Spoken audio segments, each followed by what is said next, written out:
The Innovators Network. Welcome to the Killer Innovation Show, the longest continuously produced podcast in history. Each week, Phil McKinney brings you the insights and strategies to amplify your creativity and innovation skills. Here's your host, Phil McKinney. Welcome to this week's Killer Innovation Show. This is a special show.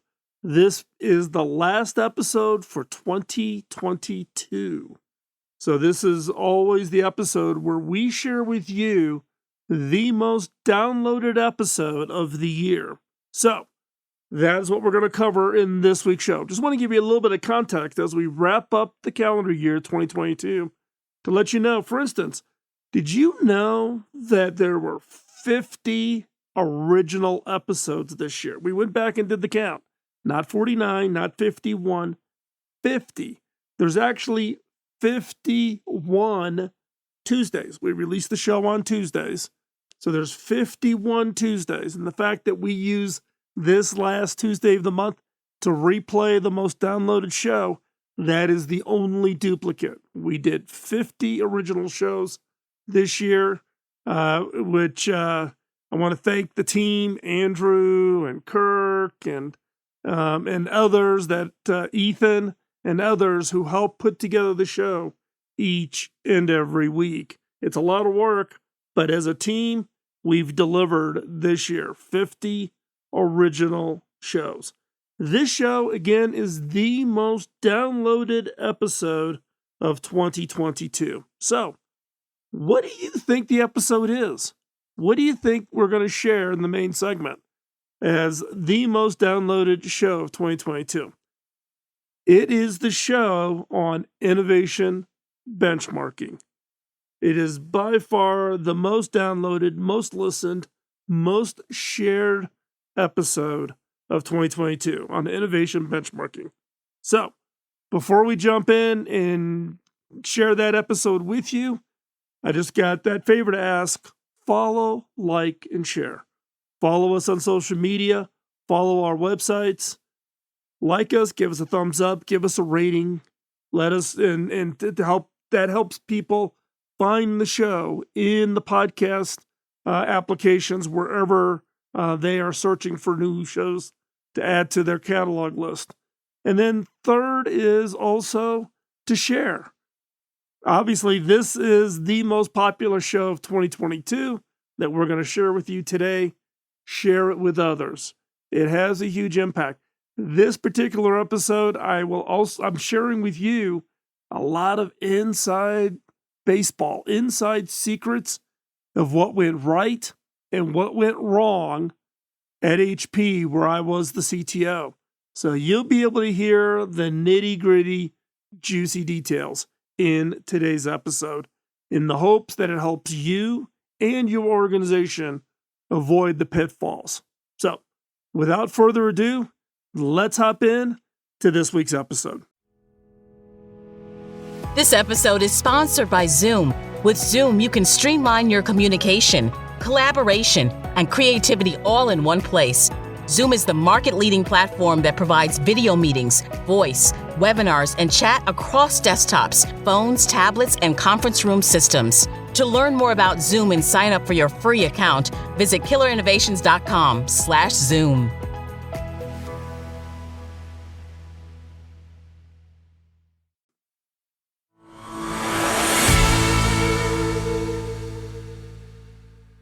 Benchmarking is the comparing of your organization to others in order to measure your performance and to possibly identify areas for improvement. It has been common practice since the early 1900s, when Frederick Taylor, an American mechanical engineer, is credited with coining the term benchmarking in his book, The Principles of Scientific Management. Now, when benchmark is done correctly, it can help you learn from your peers and it helps you identify areas for improvement. The process enables continuous learning and improvement because you've identified peers, those that are doing things that are having impact and change, and you keep an eye on them. Now, the key here is we're talking about innovation success. So these learnings and improvements can nurture the innovation success of your organization. Now, benchmarking helps you understand how you compare to others in your industry. It makes it easier to identify best practices. For example, benchmarking enables you to identify the companies that use the best technology or the fastest production time or the lowest cost. Whatever the measurement of success you define in your benchmarking activities. A benchmarking study can also help an organization's managers decide when planning strategic initiatives. Like product development. Should we go into a new product development cycle? How fast do our competitors come out with new products? If they do a new product every 2 years and we're every 4 years, maybe we should improve our process to get to a faster cycle, just as one example. Another could be in marketing, could be in sales, could be in a wide range of areas. And it may also provide some insights into where to allocate your corporate resources. A common part of the data that gets collected in benchmarking is headcount. And there's all kinds of weird metrics that come out of this as, dollars per revenue and other types of things. Now, while this is all good, there are also some challenges, and we're going to talk about that here in a second. But benchmarking in general could prove useful in business units where benchmarking data reveals which competitors are performing better than others. How do you compare? If you compare competitor A to competitor B, what's the difference? Who's better? But before benchmarking, you must first do research so you know who to benchmark against. Who is the peer? Now remember, you want to benchmark peers that are similar to you. You don't want something that's just like so crazy where you're comparing a software company to a steel manufacturer. Those don't work. You want something that is similar. What do I mean by similar? It could be same industry, similar size, selling and servicing a consistent geographic area. Could be a functional area. Is it R&D or is it sales? Be similar in the benchmarking. And also find somebody that's got a similar kind of business model to you. Now, the key here is you want to benchmark against similarities, not the differences. It could be tempting to say, we want to be more like Silicon Valley. So let's benchmark ourselves against the leading companies in Silicon Valley, Apple, Google, HP, whoever. And you're, a restaurant in Milwaukee. That comparison is going to be meaningless. Now, while benchmarking has been around for quite some time, and it has some strong benefits, there is bad that can come from benchmarking. And believe me, I've lived through all of these bads. The key here is that they can have negative consequences if they are done wrong. For example, if you benchmark against peers who are poorly chosen, like a restaurant in Milwaukee wanting to feel and act like a big company in Silicon Valley, not going to work. This can lead to bad decision making and can destroy organizations. I've seen it happen. I have lived through this. Therefore, it is important to handpick your benchmark peers in order to get accurate insights. Now, let me give you an example of a bad benchmark. So in the late 90s and early 2000s, MCI WorldCom, major telecom company here in the United States, was reporting results far better than any of its peers. It was shockingly good results. AT&T and others attempted to benchmark themselves to find out how MCI could have such standout performance. The result was the industry changing its strategies and its investment models to chase the MCI WorldCom results. There must be something they're doing. They are causing some form of breakout result. We need to act more like them. What's their investment model? How do they make decisions? What are the products that they're introducing? We need to model ourselves after them so that we can have those kinds of results, because Wall Street was all over the industries. saying, look, MCI is doing this. Why can't you get those same results? You are a poorer performance, and it starts to reflect in the share price.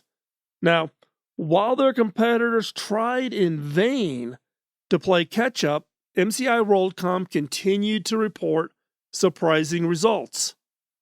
That is, until authorities revealed that MCI WorldCom was practicing fraudulent accounting practices. Yes, MCI WorldCom committed fraud. It overshowed the revenue streams.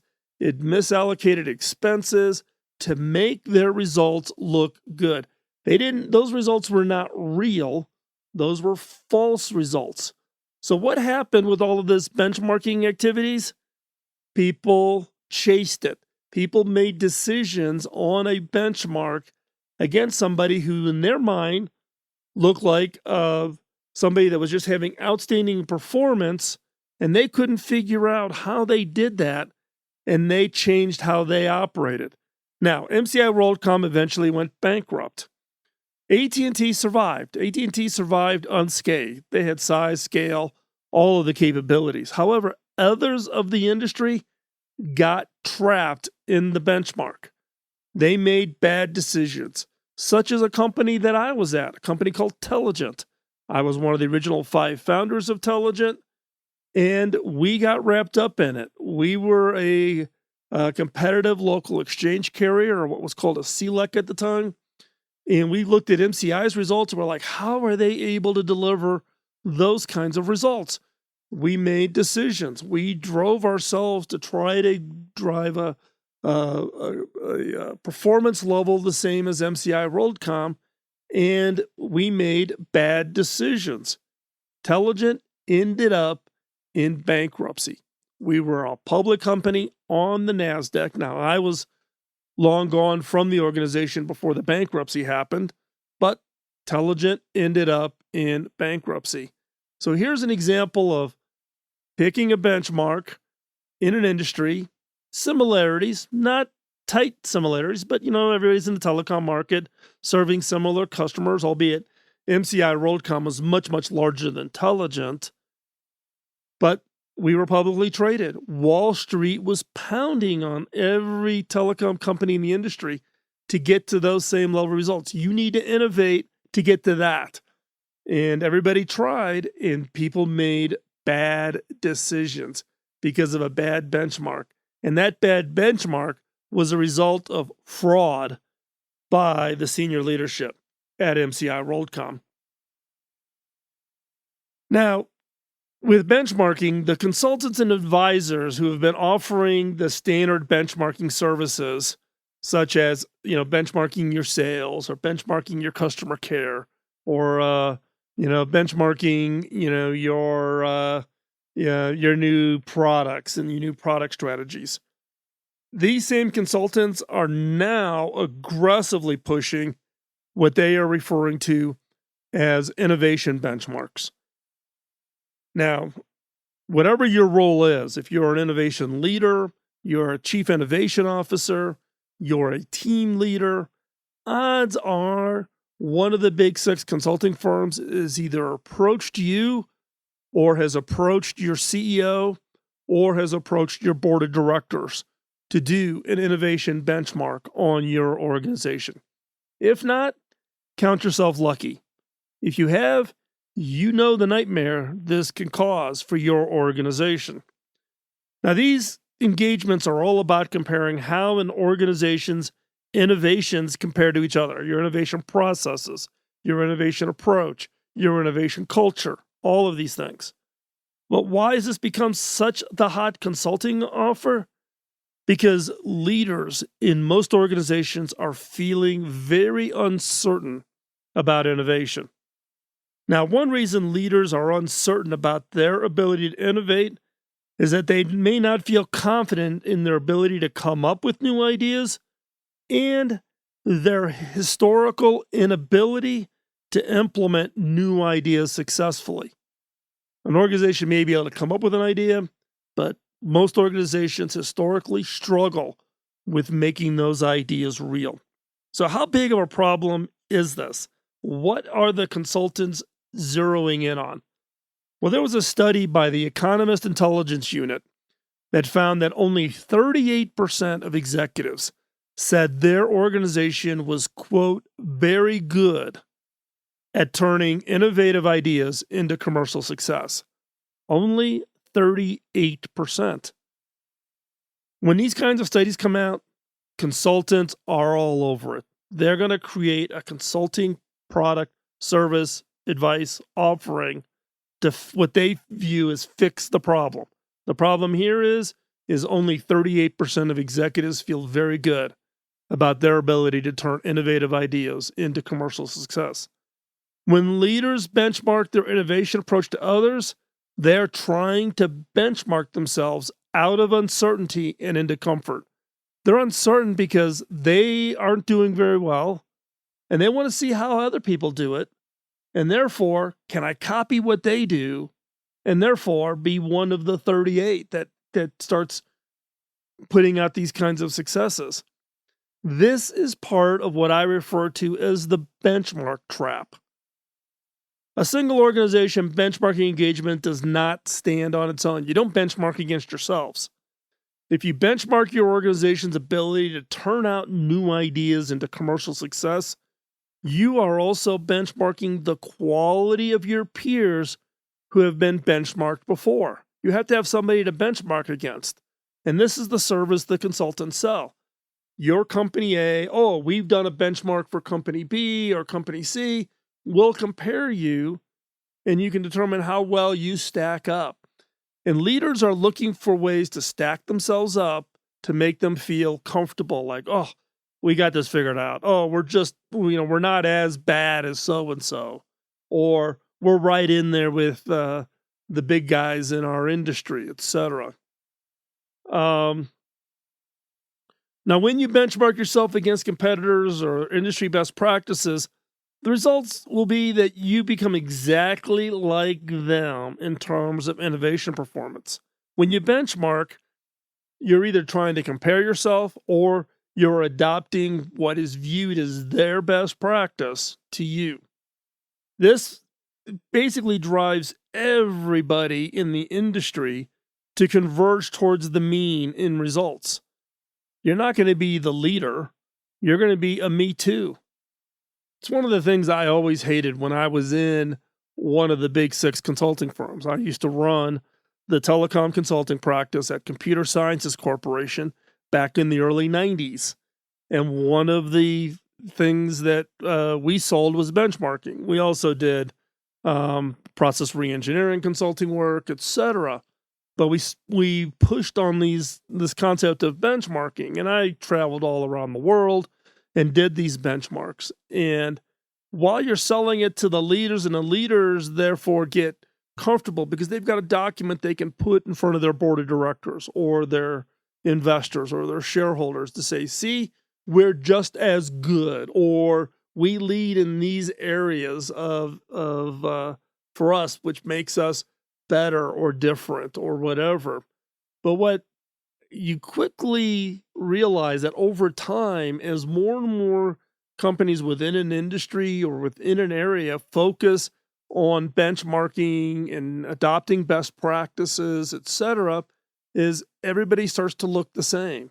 Because if company A has a best practice on innovation and everybody copies that best practice, assuming that you can copy someone's best practice and be just as effective, you all start to look the same. There's no differentiation.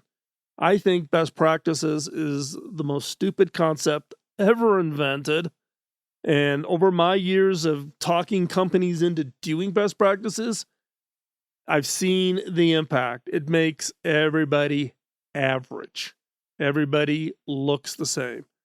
There is no ability to have standout performance when you've adopted the same practices, the same approach, the same strategies as everybody else. Now, as I said, though, everybody ends up being average, no matter how high or how low your original benchmark. You may have been an absolute leader in sales or innovation, but maybe you adopted customer care best practices from some of the others. Eventually, over time, everybody looks the same. Now, innovation benchmarking can be a powerful tool. It can bring benefits when done correctly, but it can also lead them astray if it's not handled correctly. Now, some of the consequences of innovation benchmarking include: number one, leaders run unnecessary risks trying to replicate the benchmark results exactly. We find areas where somebody else is better than us, so we're going to adopt it. They try to replicate. Now, why is this a problem? Because benchmarking typically involves leaders looking for insights and inspiration from benchmarking peers. And the benchmarking experience is often an oversimplified down to exactly what people did, how they did it, and when they did it, and who was involved. They don't. It's a black box. It's oversimplified. It's not enough detail to where you can actually duplicate. But we tend to focus on, well, they did this, and they had these 3 steps, and they had these 2 levels of decision making, and this, blah, blah, blah, this is how they did it. This is, one, you don't have all of the details because there's things inherently behind the scenes. And 2, you're thinking it's a formula. If you follow step A, step B, step C, magic happens, you will get the same results. The result is this can lead companies to take unwarranted financial, strategic, or organizational risks when you're trying to replicate the benchmark experience of a peer that is often very unique to the peer. There's a lot of things behind the scenes. There's a lot of history in an organization that you don't understand, that are not captured in the benchmarking activity. So be careful when the leaders run unnecessary risks trying to replicate, trying to capture the magic formula of a benchmark. Number 2, leaders may benchmark themselves out of uncertainty and into comfort without realizing it. Now, when I say that, you're probably going, yeah, that's exactly what we want to do. Leaders want to benchmark themselves out of uncertainty. We want to get comfortable. Leaders are looking for insights and inspiration from benchmarking those peers. Taking benchmarking too far can lead to what I call the comfort trap. Comfort can be a problem. Now, comfort by itself isn't bad in itself, but by benchmarking themselves into comfort without realizing it, leaders can miss new opportunities and threats that emerge in the market. We get comfortable because, we're just as good as competitor A. We're not any worse than competitor B. Now, this causes you to get very comfortable and find a way to get to stay your steady course, no need to change, everything is fine. Now, what you're really looking for, again, is you want those insights. What worked for your benchmarking peers? Now, keep in mind what works for them, may not work best for your organization. You may have a unique value proposition. You may have a different competitive environment. You may have different sunk cost. You may have different brand equity, right?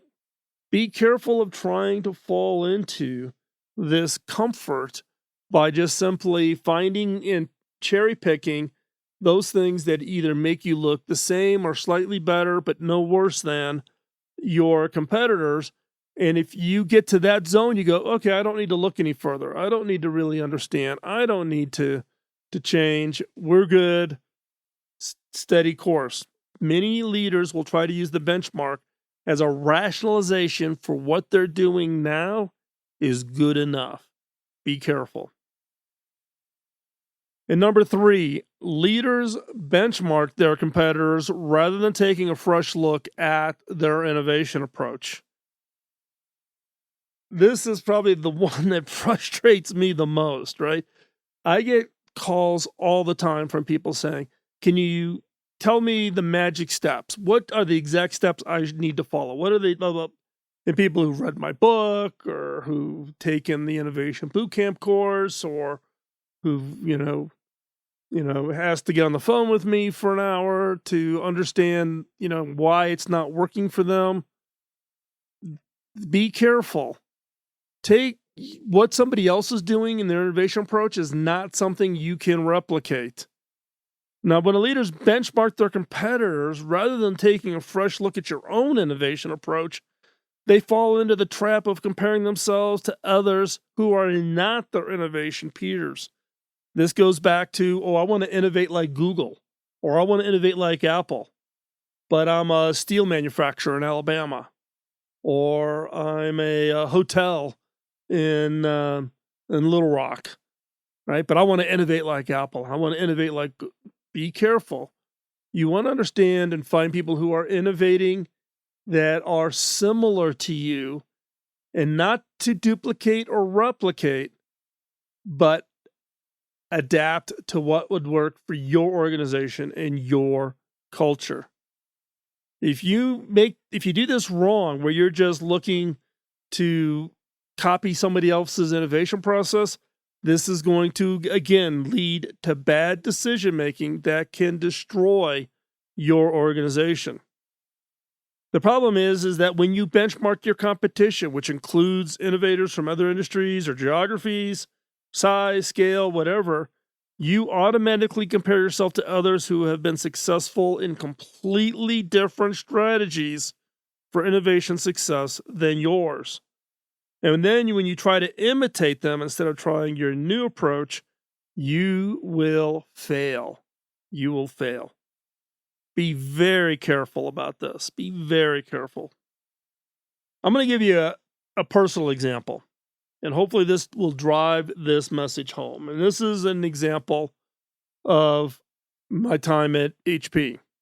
So when I was CTO at HP, Mark Hurd, who was the CEO, had a quote that was ingrained in everything the executive team did. And that quote is, if you stare at the numbers long enough, they will eventually confess. Now, Mark put in place a culture he referred to as extreme benchmarking. Not just benchmarking, extreme benchmarking. This required that every leader at HP was to know the key benchmark metrics for each competitor and to have a plan to meet or beat the competitor's benchmark results. Revenue per device, profit margin per device, revenue per employee, whatever the metric was. You had to know it, and you had a lot of pressure. There was the pressure from the benchmark numbers being compared to your competitors. If your numbers were not better than theirs, then you weren't running your part of the business appropriately. You literally had to be prepared to answer a question from Mark walking down the hall, asking, so, what was the last quarter's benchmark results for XYZ competitor? And what were our numbers for the same quarter? And what's your plan to fix A, B, C, D, E, whatever the issue is, where your number was not as good as the benchmark results? I mean, it was insane. The result, though, of all of this was more than a few poor business decisions on the part of HP. Now, one example that I was directly involved in was the cutting of HP's investment in innovation and R&D to match the spending of our Asia-Pacific-based competitors. Now, to give you some context, HP was spending roughly 3% of product revenue in the PC group on R&D. Now, this was R&D, not innovation. This is R&D. So this would be the next version of a product. The extension of an existing product, or maybe introducing a new product that would fit into a product line family. This is what I refer to as R&D. So in this case, HP spending about 3% of product revenue in the PC group in R&D. That included both consumer and commercial business products. To compare that, Apple was spending about 9% of product revenue into the R&D group. The peer that Mark was forcing us to compare against and our Asia Pacific based competitors, and I'm not going to name the company, was spending 0.8% of product revenue on R&D. So 3% for HP, 9% for Apple, 0.8% for this Asia Pacific based competitor. There was constant pressure to cut resources or move things like engineering offshore to get the benchmark closer to our peer. And let me tell you, the pressure was intense. This is the perfect example of picking the wrong peer. In the case of all my conversations with Mark Hurd, it was all about this Asia Pacific competitor. And my question was, well, in reality, you should give me 3 times the R&D budget so that I can compete against Apple. Right? That was my logical argument. And Mark was, how do you get 3% of your revenue on R&D spend down to less than 1%? How do you cut R&D spend? Now, I pushed back hard on this approach, and specifically, when we got into the cutting of R&D spend, and look, the benchmarks affected sales and marketing and distribution and supply chain and reverse supply chain and all kinds of variety of metrics. But when it came to R&D, I pushed back. I pushed back hard. Now, my one regret was not pushing back even harder, or finding a way to convince Mark and others of the folly of this approach. Now, you would think my role, my personal passion around innovation, I would have been able to figure this out. Nope, I failed. And it is one of my few regrets from my time as CTO at HP.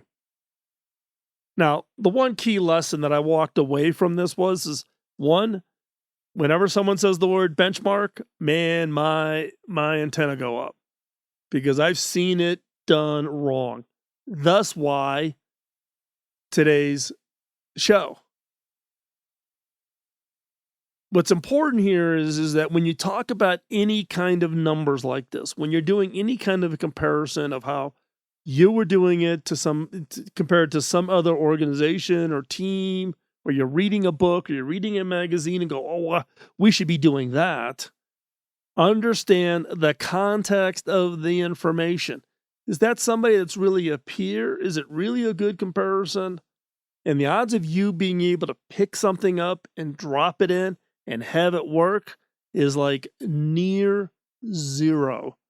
I spent 8, 9, almost 10 years in one of the big 6 consulting houses, convincing others to do benchmarks. So I've been on the other side of the table, and I'll be the first to admit that was bad advice given. It was the most popular advice. It was the advice everybody was giving at the time.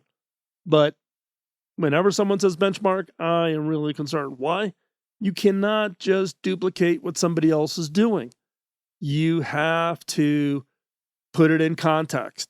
How similar are they to us? Are they in the same industry, same geography, same scale, same business models? How are they the same and how are they different? And go in with the understanding that context, because otherwise you're going to make important decisions around your innovation strategies, and you need to understand how you are making those decisions, what things are you willing to try, and why are you willing to try them in the context of your information, your comparison to the peer. Now, as I wrap this up, the best way to avoid falling into the innovation benchmark trap is not to benchmark for benchmark's sake. A lot of organizations just benchmark because, everybody benchmarks, or my board of directors asks me to do an annual benchmark. Don't get caught in that trap. It's not about the benchmark metrics. Instead, learn from your peers, but don't assume that what worked for them will work for you. You can learn, but you need to adapt. You need to have some discernment as to what would work and what to ignore. If you follow blindly, your organization, one, will become average, or worse, you will destroy your organization. Like what happened with Telligent trying to benchmark against MCI WorldCom that was committing fraud. So if you are follow blindly, if you don't step back and really think about it and put it in context, first off, you will become average if you follow blindly. That's in the best case. And in the worst case, you could put your organization into bankruptcy. Instead, look at what your peers are doing and ask yourself two questions. Why are they doing it that way? Why are they innovating that way? Why? And what can we learn from it? What can we learn from that approach? Is there some elements of that we can try and experiment? It is critical to get inside the mind of your innovation peer that you've identified and understand their thought process and discern what of their approach is worth your experimenting with. Don't adopt it wholesale. Find the elements that work and experiment with it. If you follow this practice blindly, meaning you just do benchmarks just for benchmark's sakes, your organization may drive itself right off the innovation cliff.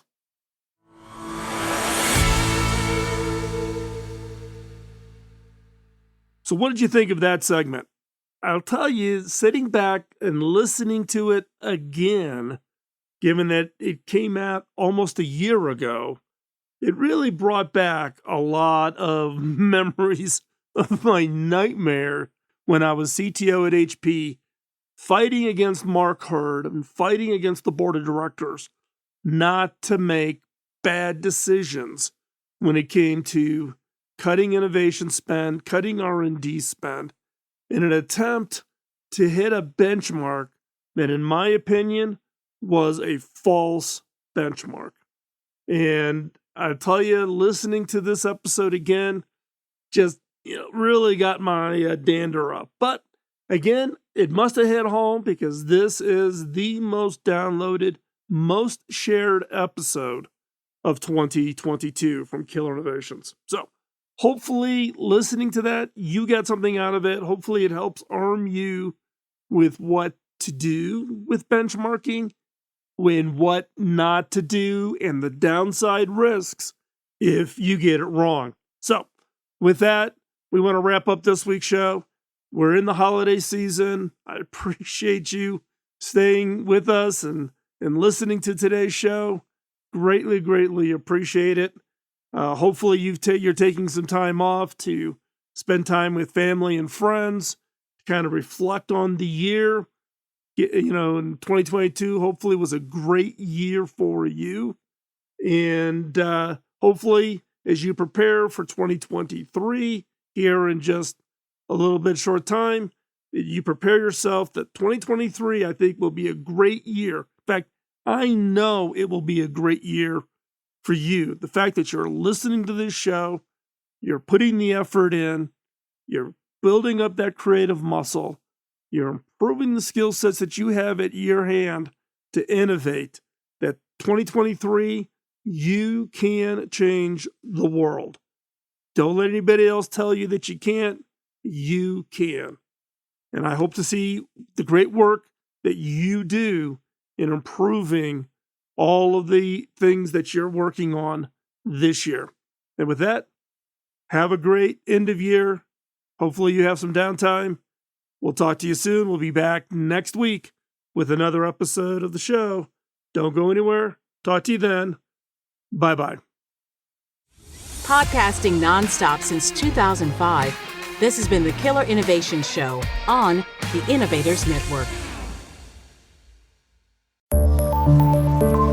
This show is distributed by the Innovators Network. For more information and other great shows and content, visit theinnovators.network.